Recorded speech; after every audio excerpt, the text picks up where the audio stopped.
Okay, check it out. We got the tire bead busted down off the rim. Now we're going to mount the wheel to the adapter so it doesn't slip and slide when we're removing the tire.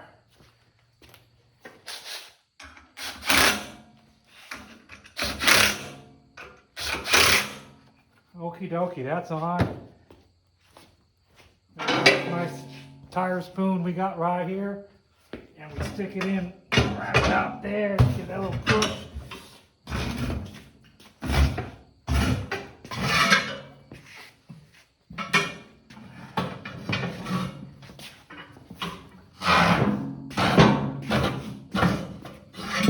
There you go. All done. That was easy.